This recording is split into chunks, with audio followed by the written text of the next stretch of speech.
100 ವರ್ಷ ಸಿನಿಮಾ ಇತಿಹಾಸದಲ್ಲಿ ಎಲ್ಲ ಭಾಷೆಗಳಲ್ಲೂ ಇದುವರೆಗೆ ಹೀರೋಯಿನ್ ಅಥವಾ ಹೀರೋಗೆ ಕ್ಯಾನ್ಸರ್ ರೋಗ ಬರುವಂತಹ ಕತೆಗಳು ಬಂದಿದ್ದು ಲೆಕ್ಕವಿಲ್ಲದಷ್ಟು. ಮುಂದೇನೂ ಬರಬಹುದು. ಸಂಜು ವೆಡ್ಸ್ ಗೀತ 2011ರಲ್ಲಿ ರಿಲೀಸ್ ಆಗಿತ್ತು. ಸಿನಿಮಾ ಸ್ವಲ್ಪ ಸ್ಲೋ ಇದ್ರೂ ಎಮೋಷನಲ್ ಲವ್ ಸ್ಟೋರಿ, ಒಳ್ಳೆ ಸಾಂಗ್ಸ್ಗಳಿಂದ ಹಿಟ್ ಆಗಿತ್ತು. ಈಗ ಅದೇ ಹೆಸರಿನಲ್ಲಿ ಸಂಜು ವೆಡ್ಸ್ ಗೀತ ಪಾರ್ಟ್ 2 ಬಿಡುಗಡೆಯಾಗಿದೆ. ಪಾರ್ಟ್ 1ಗೂ ಪಾರ್ಟ್ 2ಗೂ ಯಾವುದೇ ರೀತಿಯ ಸಂಬಂಧ ಇಲ್ಲ. ಚಿತ್ರದ ಕತೆ ತುಂಬಾ ಸಿಂಪಲ್.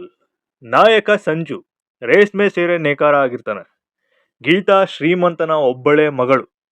ಆಕ್ಸಿಡೆಂಟಲ್ಲಿ ಸಿಗುವಂತಹ Sanju miss Karnataka competition participate ಮಾಡೋ ಗೀತಾಗೆ ಸೀರೆ ಕೊಡ್ತಾನೆ. ಇವನು ಕೊಟ್ಟ ಸೀರೆಯಿಂದ ಗೀತಾ ಮಿಸ್ ಕರ್ನಾಟಕ ಆಗ್ತಾಳೆ.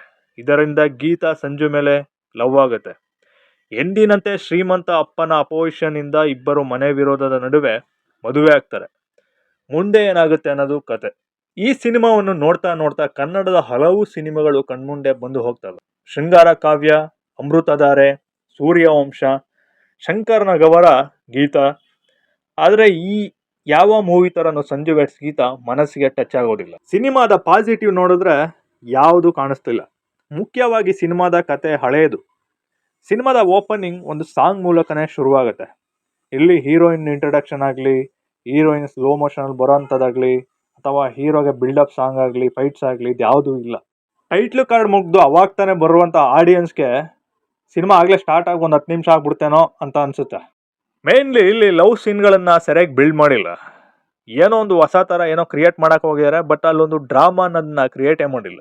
ಫ್ಲ್ಯಾಶ್ ಬ್ಯಾಕಲ್ಲಿ ಹೀರೋ ಹೀರೋಯಿನ್ ಭೇಟಿ ಆಗೋದಿರ್ಬೋದು, ಹೀರೋ ಸೀರೆ ಕೊಡೋದಿರ್ಬೋದು, ಕಟ್ ಮಾಡಿದ್ರೆ ಹೀರೋಯಿನ್ನು ಮಿಸ್ ಕರ್ನಾಟಕ ಆಗ್ತಾಳೆ.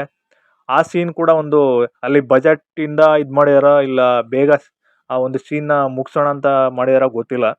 ಅದಾದಮೇಲೆ ಹೀರೋ ಅರೆಸ್ಟ್ ಆಗ್ತಾನೆ. ಅಲ್ಲಿ ಏನಕ್ಕೆ ಅರೆಸ್ಟ್ ಆಗ್ತಾನೆ, ಹೀರೋಯಿನ್ ಕಟ್ ಮಾಡಿದ್ರೆ ಇನ್ಫ್ಲೂಯೆನ್ಸಿಂದ ಬಿಡಿಸ್ಕೊಂಬರ್ತಾಳೆ. ಯಾವುದು ಕೂಡ ಎಲ್ಲ ಪಟಪಟ ಅಂತ ಮುಗಿದು ಯಾವುದು ಕನೆಕ್ಟೇ ಆಗಲ್ಲ. ಇನ್ನು ಫಸ್ಟ್ ಹಾಫಲ್ಲಿ ಲವ್ ಸ್ಟೋರಿ ಮುಗಿದ ನಂತರ ಸೆಕೆಂಡ್ ಹಾಫ್ ಚಿತ್ರದ ಕತೆ ಹಾದಿ ತಪ್ಪಿ ಎಲ್ಲೆಲ್ಲೋ ಹೋಗುತ್ತೆ. ಒಂದು ಪಾಯಿಂಟಲ್ಲಿ ರೇಷ್ಮೆ ನೇಕಾರರ ಸಮಸ್ಯೆಗಳನ್ನು ತರ್ತಾರೆ. ಅದನ್ನೇನಾದರೂ ಎಕ್ಸ್ಪೋಸ್ ಮಾಡ್ತಾರ ಅಂದರೆ ಅದು ಒಂದು ಸೀನ್ ಬಂದು ಹಾಗೆ ಹೋಗ್ಬಿಡುತ್ತೆ. ಸಾಧು ಕೋಕಿಲ, ತಬಲಾ ನಾಣಿ ಅವರ ಕಾಮಿಡಿ ತುಂಬಾ ಸಿಲ್ಲಿ ಅನ್ಸುತ್ತೆ. ಶ್ರೀನಗರ ಕಿಟ್ಟಿ ಮತ್ತು ಸಂಪತ್ ಅವರ ಸೀನ್ಗಳು ತುಂಬಾ ಆರ್ಟಿಫಿಷಿಯಲ್ ಅನ್ಸುತ್ತೆ. ಇನ್ನು ರಾಗಿಣಿ ಅವರ ಇಂಟ್ರಡಕ್ಷನ್ ಸೀನ್ ಕೆಟ್ಟದಾಗಿದೆ. ಅವರು ಆಫೀಸ್ನಲ್ಲಿ ಏನಕ್ಕೆ ಸ್ವಿಮ್ ಡ್ರೆಸ್ ಹಾಕಿರ್ತಾರೋ, ಅವರ ಸಾಂಗ್ ಅವಶ್ಯಕತೆ ಏನಿತ್ತೋ ಗೊತ್ತಿಲ್ಲ. ಇನ್ನು ರಂಗಣ್ಣ ರಘು ಅವರ ಕ್ಯಾರೆಕ್ಟರ್ಗೆ ಒಂದು ಎಂಡಿಂಗ್ ಇಲ್ಲ. ಅವ್ರ ಕ್ಯಾರೆಕ್ಟರ್ಗೆ ಒಂದು ಅವಶ್ಯಕತೆ ಏನಿದೆ ಅಂತ ತೋರಿಸಿಲ್ಲ. ಆ ಕ್ಯಾರೆಕ್ಟರ್ ಕೂಡ ಬೇಕಾಗಿರ್ಲಿಲ್ಲ ಅನಿಸ್ತು. ಸಿನಿಮಾದ ಯಾವ ಸಾಂಗ್ ಕೂಡ ಮನಮುಟ್ಟಲ್ಲ. ಇನ್ನು ಸಿನಿಮಾದ ಡೈಲಾಗ್ಸ್ಗಳು ಚೆನ್ನಾಗಿಲ್ಲ, ಕ್ರಿಂಜಿ ಆಗಿದ್ದಾವೆ ಅಂತ ಅನ್ನಿಸ್ತು, ನ್ಯಾಚುರಲ್ ಆಗಿಲ್ಲ. ಮತ್ತು ಬ್ಯಾಕ್ಗ್ರೌಂಡ್ ಮ್ಯೂಸಿಕ್ಕು ಮತ್ತು ಸೀನ್ಗೂ ಅಷ್ಟೊಂದು ಸಿಂಕ್ ಆಗಲಿಲ್ಲ. ಯಾಕಂದರೆ ಈ ಕಡೆ ಡ್ರಾಮಾ ಸೀನ್ ಬರ್ತಾ ಇದ್ರೆ ಬ್ಯಾಕ್ಗ್ರೌಂಡ್ ಮ್ಯೂಸಿಕ್ಕು ಇಂಟೆನ್ಸ್ ಆಗಿ ಹೋಗ್ತಾ ಇರುತ್ತೆ. ಸೊ ಬ್ಯಾಕ್ಗ್ರೌಂಡ್ ಮ್ಯೂಸಿಕ್ಕು ಸೀನ್ಗೂ ಅಷ್ಟೊಂದು ಸಿಂಕ್ ಆಗಿಲ್ಲ ಅನ್ನಿಸ್ತು. ಮತ್ತು ಯಾವ ಕ್ಯಾರೆಕ್ಟರ್ಗಳು ಕೂಡ, ಆರ್ಟಿಸ್ಟ್ಗಳು ಕೂಡ ಆ್ಯಕ್ಟಿಂಗು ನ್ಯಾಚುರಲ್ ಅನಿಸಿಲ್ಲ. ಎಲ್ಲ ಒಳ್ಳೊಳ್ಳೆ ಆ್ಯಕ್ಟರ್ಗಳಿದ್ದಾರೆ. ಶ್ರೀನಗರ ಕಿಟ್ಟಿ ಅವರು, ಸಾಧು ಕೋಕಿಲ ಅವರು, ತಬಲಾ ನಾಣಿ ಅವರು, ಸಂಪತ್ ಅವರು, ಎಲ್ಲ ಕ್ಯಾರೆಕ್ಟರ್ಗಳು ಒಂದು ಆರ್ಟಿಫಿಷಿಯಲ್ ಆಗಿ ಬಿಹೇವ್ ಮಾಡ್ತಾವೆ ಸಿನಿಮಾದಲ್ಲಿ. ಅಂದರೆ ಆ್ಯಕ್ಟಿಂಗ್ ಬರಲ್ವೇನೋ ಇವ್ರಿಗೆ, ಹೊಸ್ದಾಗಿ ಆ್ಯಕ್ಟ್ ಮಾಡ್ತಾ ಇರೋನೋ ಅನ್ನೋ ಥರ ಫೀಲ್ ಆಗುತ್ತೆ.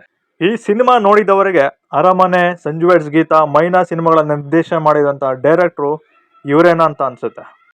ಸಿನಿಮಾದ ಪಾರ್ಟ್ 2 ಅನೌನ್ಸ್ ಆದಾಗ ಒಂದೇ ಕ್ವಶನ್ ಇದ್ದಿದ್ದು, ರಚಿತಾ ರಾಮ್ ಅವರು ರಮ್ಯಾ ಅವ್ರನ್ನ ಬೀಟ್ ಮಾಡ್ತಾರಾ, ಅವ್ರ ಲೆವೆಲ್ಗೆ ಆ್ಯಕ್ಟ್ ಮಾಡ್ತಾರಾ ಅಂತ. ನನಗನ್ಸಿದಂದರೆ ಪಾರ್ಟ್ 1ಅಲ್ಲಿ ರಮ್ಯಾ ಅವ್ರು ಏನು ಆ್ಯಕ್ಟ್ ಮಾಡಿದರೆ ಅದರ 10% ಕೂಡ ರಚಿತಾ ರಾಮ್ ಅವರು ಇದರಲ್ಲಿ ಮಾಡಿಲ್ಲ ಅನ್ನಿಸ್ತು. ಇನ್ನು ಓವರ್ ಆಲ್ ಸಿನಿಮಾ ನನ್ನ ರಿವ್ಯೂ ನೋಡಿ ನಿಮ್ಗೆ ಅನಿಸಿರುತ್ತೆ ಹೇಗಿದೆ ಅಂತ. ಮುಂದಿನ ದಿನಗಳಲ್ಲಿ ಡೈರೆಕ್ಟ್ರು ಮತ್ತು ಪ್ರೊಡ್ಯೂಸರ್ ಒಳ್ಳೆ ಸಿನಿಮಾ ಮಾಡಲಿ. ಈ ವಿಡಿಯೋ ನಿಮಗೆ ಇಷ್ಟ ಆಗಿದ್ರೆ ಸಬ್ಸ್ಕ್ರೈಬ್ ಮಾಡಿ, ಲೈಕ್ ಮಾಡಿ. Thank you.